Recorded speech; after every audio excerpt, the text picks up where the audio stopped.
जय श्री कृष्ण। ओम नमो भगवते वासुदेवाय।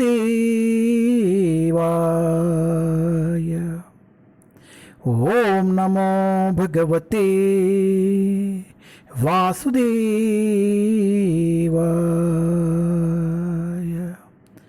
ओम नमो भगवते वासुदेवाय।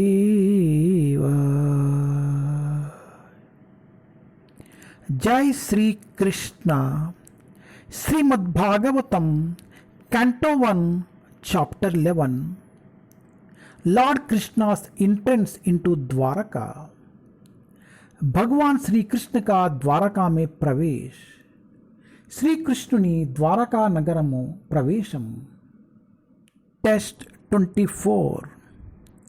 राजमार्गं गते कृष्णे द्वारकाया कुलस्त्रिया। राजमार्गं गते कृष्णे द्वारकाया कुलस्त्रिया। हर्ष्यानि आरुरुहं विप्रतदीक्षिणा महोत्सवा।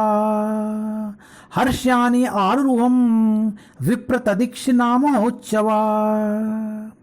राजमार्गं गते कृष्णे द्वारकाया कुलस्त्रिया। हर्ष्यानि आरुरुहं विप्रतदीक्षानि महोत्सवा। When Lord Krishna passed over the public roads, all the ladies from the respectable families of Dwaraka went up to the roofs of their palaces just to have a look at the Lord. They considered this to be the greatest festival. जब भगवान राजमार्ग से होकर जा रहे थे तो द्वारका के प्रतिष्ठिता परिवारों की सभी स्त्रियों भगवान का दर्शन करने के लिए अपने अपने महलों की अटारियों पर चढ़ गई। इससे वे एक महान उत्सव समझ रही थी। శ్రీకృష్ణుడు రాజమార్గము గుండా సనున్నప్పుడు అతని దర్శనమునకై ద్వారకా నగర కుల స్త్రీలు తమ తమ ప్రసాదములు ఊపరి భాగమును చేరిరి. అట్టి దర్శనమును వారు మహోత్సవముగా భావించిరి. హరే కృష్ణ.